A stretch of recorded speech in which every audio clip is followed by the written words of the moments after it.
ಅದು ಬಸವಣ್ಣನವರ ಕರ್ಮಭೂಮಿ, ಶರಣರ ನಾಡು. ಬಸವ ಕಲ್ಯಾಣ ಪುಣ್ಯ ಕ್ಷೇತ್ರವನ್ನ ನೂತನ ಜಿಲ್ಲೆಯಾಗಿ ಘೋಷಣೆ ಮಾಡಬೇಕು ಅಂತ ಬಸವ ಭಕ್ತರ ಕೂಗು ಹೆಚ್ಚಾಗಿದೆ. ಈ ಕುರಿತ ಒಂದು ರಿಪೋರ್ಟ್ ಇಲ್ಲಿದೆ ನೋಡಿ.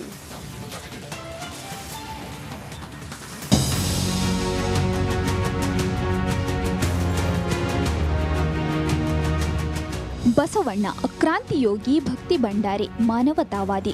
ವಿಶ್ವಗುರು ಬಸವೇಶ್ವರರು 12ನೇ ಶತಮಾನದಲ್ಲೇ ಸಾಮಾಜಿಕ ಕ್ರಾಂತಿ ಮಾಡಿದವರು, ಸಮಾನತೆಗಾಗಿ ಹೋರಾಡಿದವರು. ಇಂಥ ಹರಿಕಾರ ಹುಟ್ಟಿದ ಪುಣ್ಯಭೂಮಿ ಬಸವ ಕಲ್ಯಾಣ ನೂತನ ಜಿಲ್ಲೆಯಾಗಬೇಕೆಂಬ ಕೂಗು ಜೋರಾಗಿದೆ.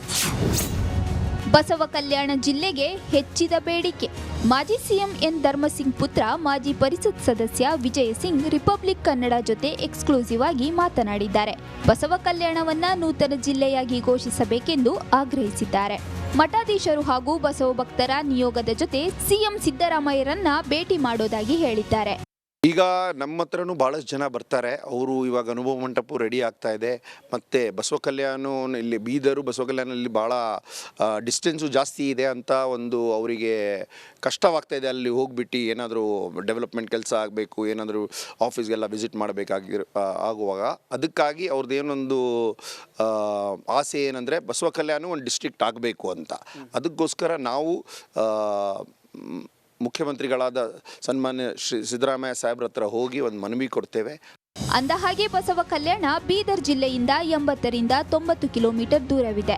ವ್ಯಾಪಾರ ವ್ಯವಹಾರಕ್ಕೂ ಹಲವು ವರ್ಷಗಳಿಂದ ಸಮಸ್ಯೆಯಾಗುತ್ತಿದೆಯಂತೆ. ಹೀಗಾಗಿ ಈ ಭಾಗದ ಜನರು ಬಸವ ಕಲ್ಯಾಣವನ್ನೇ ನೂತನ ಜಿಲ್ಲೆಯಾಗಿ ಘೋಷಿಸಬೇಕೆಂಬ ಬೇಡಿಕೆ ಇಟ್ಟಿದ್ದಾರೆ.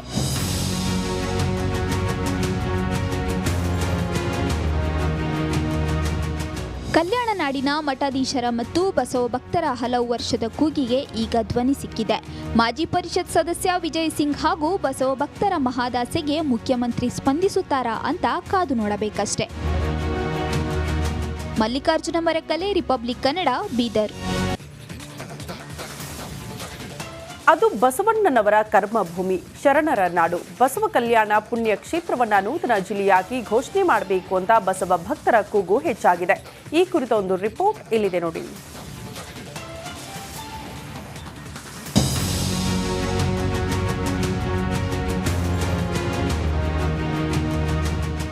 ಬಸವಣ್ಣ ಕ್ರಾಂತಿಯೋಗಿ, ಭಕ್ತಿ ಭಂಡಾರಿ, ಮಾನವತಾವಾದಿ. ವಿಶ್ವಗುರು ಬಸವೇಶ್ವರರು 12ನೇ ಶತಮಾನದಲ್ಲೇ ಸಾಮಾಜಿಕ ಕ್ರಾಂತಿ ಮಾಡಿದವರು, ಸಮಾನತೆಗಾಗಿ ಹೋರಾಡಿದವರು. ಇಂಥ ಹರಿಕಾರ ಹುಟ್ಟಿದ ಪುಣ್ಯಭೂಮಿ ಬಸವ ಕಲ್ಯಾಣ ನೂತನ ಜಿಲ್ಲೆಯಾಗಬೇಕೆಂಬ ಕೂಗು ಜೋರಾಗಿದೆ. ಬಸವ ಕಲ್ಯಾಣ ಜಿಲ್ಲೆಗೆ ಹೆಚ್ಚಿದ ಬೇಡಿಕೆ. ಮಾಜಿ ಸಿಎಂ ಎನ್ ಧರ್ಮಸಿಂಗ್ ಪುತ್ರ, ಮಾಜಿ ಪರಿಷತ್ ಸದಸ್ಯ ವಿಜಯ್ ಸಿಂಗ್ ರಿಪಬ್ಲಿಕ್ ಕನ್ನಡ ಜೊತೆ ಎಕ್ಸ್ಕ್ಲೂಸಿವ್ ಆಗಿ ಮಾತನಾಡಿದ್ದಾರೆ. ಬಸವ ಕಲ್ಯಾಣವನ್ನ ನೂತನ ಜಿಲ್ಲೆಯಾಗಿ ಘೋಷಿಸಬೇಕೆಂದು ಆಗ್ರಹಿಸಿದ್ದಾರೆ. ಮಠಾಧೀಶರು ಹಾಗೂ ಬಸವ ಭಕ್ತರ ನಿಯೋಗದ ಜೊತೆ ಸಿಎಂ ಸಿದ್ದರಾಮಯ್ಯರನ್ನ ಭೇಟಿ ಮಾಡೋದಾಗಿ ಹೇಳಿದ್ದಾರೆ. ಈಗ ನಮ್ಮ ಹತ್ರನೂ ಭಾಳಷ್ಟು ಜನ ಬರ್ತಾರೆ. ಅವರು ಇವಾಗ ಅನುಭವ ಮಂಟಪ ರೆಡಿ ಆಗ್ತಾ ಇದೆ. ಮತ್ತು ಬಸವ ಕಲ್ಯಾಣ ಇಲ್ಲಿ ಬೀದರು ಬಸವ ಕಲ್ಯಾಣದಲ್ಲಿ ಭಾಳ ಡಿಸ್ಟೆನ್ಸು ಜಾಸ್ತಿ ಇದೆ ಅಂತ ಒಂದು ಅವರಿಗೆ ಕಷ್ಟವಾಗ್ತಾ ಇದೆ. ಅಲ್ಲಿ ಹೋಗ್ಬಿಟ್ಟು ಏನಾದರೂ ಡೆವಲಪ್ಮೆಂಟ್ ಕೆಲಸ ಆಗಬೇಕು, ಏನಾದರೂ ಆಫೀಸ್ಗೆಲ್ಲ ವಿಸಿಟ್ ಆಗುವಾಗ ಅದಕ್ಕಾಗಿ ಅವ್ರದ್ದು ಏನೊಂದು ಆಸೆ ಏನಂದರೆ ಬಸವ ಕಲ್ಯಾಣ ಒಂದು ಡಿಸ್ಟ್ರಿಕ್ಟ್ ಆಗಬೇಕು ಅಂತ. ಅದಕ್ಕೋಸ್ಕರ ನಾವು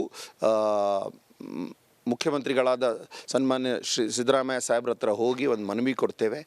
ಅಂದಹಾಗೆ ಬಸವ ಕಲ್ಯಾಣ ಬೀದರ್ ಜಿಲ್ಲೆಯಿಂದ 80ರಿಂದ 90 ಕಿಲೋಮೀಟರ್ ದೂರವಿದೆ. ವ್ಯಾಪಾರ ವ್ಯವಹಾರಕ್ಕೂ ಹಲವು ವರ್ಷಗಳಿಂದ ಸಮಸ್ಯೆಯಾಗುತ್ತಿದೆಯಂತೆ. ಹೀಗಾಗಿ ಈ ಭಾಗದ ಜನರು ಬಸವ ಕಲ್ಯಾಣವನ್ನೇ ನೂತನ ಜಿಲ್ಲೆಯಾಗಿ ಘೋಷಿಸಬೇಕೆಂಬ ಬೇಡಿಕೆ ಇಟ್ಟಿದ್ದಾರೆ.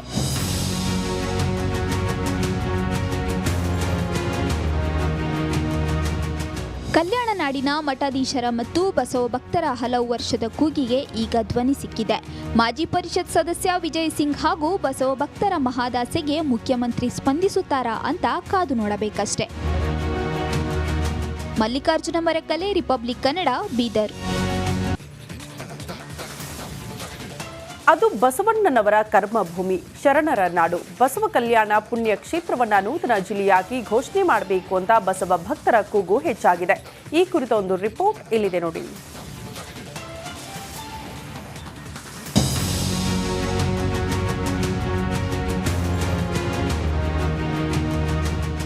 ಬಸವಣ್ಣ ಕ್ರಾಂತಿಯೋಗಿ ಭಕ್ತಿ ಭಂಡಾರಿ ಮಾನವತಾವಾದಿ ವಿಶ್ವಗುರು ಬಸವೇಶ್ವರರು 12ನೇ ಶತಮಾನದಲ್ಲೇ ಸಾಮಾಜಿಕ ಕ್ರಾಂತಿ ಮಾಡಿದವರು, ಸಮಾನತೆಗಾಗಿ ಹೋರಾಡಿದವರು. ಇಂಥ ಹರಿಕಾರ ಹುಟ್ಟಿದ ಪುಣ್ಯಭೂಮಿ ಬಸವ ಕಲ್ಯಾಣ ನೂತನ ಜಿಲ್ಲೆಯಾಗಬೇಕೆಂಬ ಕೂಗು ಜೋರಾಗಿದೆ.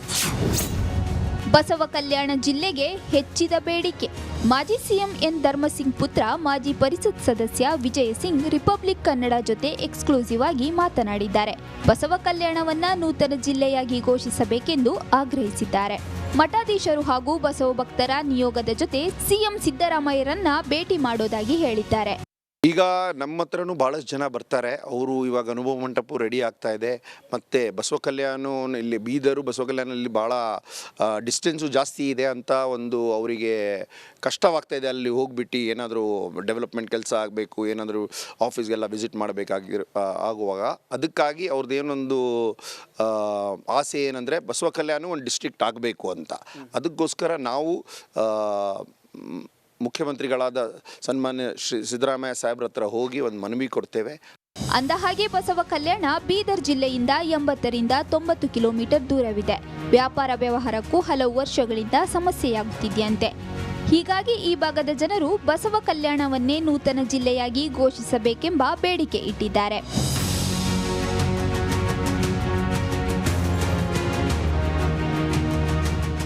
ಕಲ್ಯಾಣ ನಾಡಿನ ಮಠಾಧೀಶರ ಮತ್ತು ಬಸವ ಭಕ್ತರ ಹಲವು ವರ್ಷದ ಕೂಗಿಗೆ ಈಗ ಧ್ವನಿ ಸಿಕ್ಕಿದೆ. ಮಾಜಿ ಪರಿಷತ್ ಸದಸ್ಯ ವಿಜಯ್ ಸಿಂಗ್ ಹಾಗೂ ಬಸವ ಭಕ್ತರ ಮಹಾದಾಸೆಗೆ ಮುಖ್ಯಮಂತ್ರಿ ಸ್ಪಂದಿಸುತ್ತಾರಾ ಅಂತ ಕಾದು ನೋಡಬೇಕಷ್ಟೆ.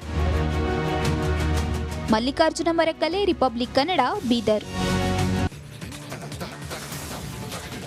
ಅದು ಬಸವಣ್ಣನವರ ಕರ್ಮಭೂಮಿ, ಶರಣರ ನಾಡು. ಬಸವ ಕಲ್ಯಾಣ ಪುಣ್ಯ ಕ್ಷೇತ್ರವನ್ನ ನೂತನ ಜಿಲ್ಲೆಯಾಗಿ ಘೋಷಣೆ ಮಾಡಬೇಕು ಅಂತ ಬಸವ ಭಕ್ತರ ಕೂಗು ಹೆಚ್ಚಾಗಿದೆ. ಈ ಕುರಿತ ಒಂದು ರಿಪೋರ್ಟ್ ಇಲ್ಲಿದೆ ನೋಡಿ.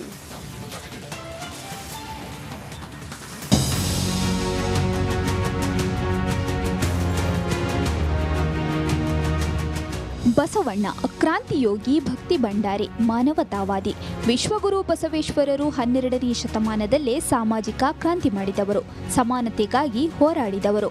ಇಂಥ ಹರಿಕಾರ ಹುಟ್ಟಿದ ಪುಣ್ಯಭೂಮಿ ಬಸವ ಕಲ್ಯಾಣ ನೂತನ ಜಿಲ್ಲೆಯಾಗಬೇಕೆಂಬ ಕೂಗು ಜೋರಾಗಿದೆ. ಬಸವ ಕಲ್ಯಾಣ ಜಿಲ್ಲೆಗೆ ಹೆಚ್ಚಿದ ಬೇಡಿಕೆ. ಮಾಜಿ ಸಿಎಂ ಎನ್ ಧರ್ಮಸಿಂಗ್ ಪುತ್ರ ಮಾಜಿ ಪರಿಷತ್ ಸದಸ್ಯ ವಿಜಯ್ ಸಿಂಗ್ ರಿಪಬ್ಲಿಕ್ ಕನ್ನಡ ಜೊತೆ ಎಕ್ಸ್ಕ್ಲೂಸಿವ್ ಆಗಿ ಮಾತನಾಡಿದ್ದಾರೆ. ಬಸವ ಕಲ್ಯಾಣವನ್ನ ನೂತನ ಜಿಲ್ಲೆಯಾಗಿ ಘೋಷಿಸಬೇಕೆಂದು ಆಗ್ರಹಿಸಿದ್ದಾರೆ. ಮಠಾಧೀಶರು ಹಾಗೂ ಬಸವ ಭಕ್ತರ ನಿಯೋಗದ ಜೊತೆ ಸಿಎಂ ಸಿದ್ದರಾಮಯ್ಯರನ್ನ ಭೇಟಿ ಮಾಡೋದಾಗಿ ಹೇಳಿದ್ದಾರೆ. ಈಗ ನಮ್ಮ ಹತ್ರನೂ ಭಾಳಷ್ಟು ಜನ ಬರ್ತಾರೆ. ಅವರು ಇವಾಗ ಅನುಭವ ಮಂಟಪ ರೆಡಿ ಆಗ್ತಾ ಇದೆ. ಮತ್ತು ಬಸವ ಕಲ್ಯಾಣ ಇಲ್ಲಿ ಬೀದರು ಬಸವ ಕಲ್ಯಾಣಲ್ಲಿ ಭಾಳ ಡಿಸ್ಟೆನ್ಸು ಜಾಸ್ತಿ ಇದೆ ಅಂತ ಒಂದು ಅವರಿಗೆ ಕಷ್ಟವಾಗ್ತಾ ಇದೆ. ಅಲ್ಲಿ ಹೋಗ್ಬಿಟ್ಟು ಏನಾದರೂ ಡೆವಲಪ್ಮೆಂಟ್ ಕೆಲಸ ಆಗಬೇಕು, ಏನಾದರೂ ಆಫೀಸ್ಗೆಲ್ಲ ವಿಸಿಟ್ ಆಗುವಾಗ ಅದಕ್ಕಾಗಿ ಅವ್ರದ್ದು ಏನೊಂದು ಆಸೆ ಏನಂದರೆ ಬಸವ ಕಲ್ಯಾಣ ಒಂದು ಡಿಸ್ಟ್ರಿಕ್ಟ್ ಆಗಬೇಕು ಅಂತ. ಅದಕ್ಕೋಸ್ಕರ ನಾವು ಮುಖ್ಯಮಂತ್ರಿಗಳಾದ ಸನ್ಮಾನ್ಯ ಶ್ರೀ ಸಿದ್ದರಾಮಯ್ಯ ಸಾಹೇಬ್ರ ಹತ್ರ ಹೋಗಿ ಒಂದು ಮನವಿ ಕೊಡ್ತೇವೆ. ಅಂದಹಾಗೆ ಬಸವ ಕಲ್ಯಾಣ ಬೀದರ್ ಜಿಲ್ಲೆಯಿಂದ 80ರಿಂದ 90 ಕಿಲೋಮೀಟರ್ ದೂರವಿದೆ. ವ್ಯಾಪಾರ ವ್ಯವಹಾರಕ್ಕೂ ಹಲವು ವರ್ಷಗಳಿಂದ ಸಮಸ್ಯೆಯಾಗುತ್ತಿದೆಯಂತೆ. ಹೀಗಾಗಿ ಈ ಭಾಗದ ಜನರು ಬಸವ ಕಲ್ಯಾಣವನ್ನೇ ನೂತನ ಜಿಲ್ಲೆಯಾಗಿ ಘೋಷಿಸಬೇಕೆಂಬ ಬೇಡಿಕೆ ಇಟ್ಟಿದ್ದಾರೆ.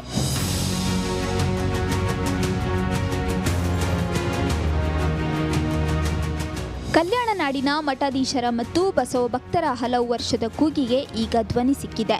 ಮಾಜಿ ಪರಿಷತ್ ಸದಸ್ಯ ವಿಜಯ್ ಸಿಂಗ್ ಹಾಗೂ ಬಸವ ಭಕ್ತರ ಮಹಾದಾಸೆಗೆ ಮುಖ್ಯಮಂತ್ರಿ ಸ್ಪಂದಿಸುತ್ತಾರಾ ಅಂತ ಕಾದು ನೋಡಬೇಕಷ್ಟೆ. ಮಲ್ಲಿಕಾರ್ಜುನ ಮರಕಲೆ, ರಿಪಬ್ಲಿಕ್ ಕನ್ನಡ, ಬೀದರ್.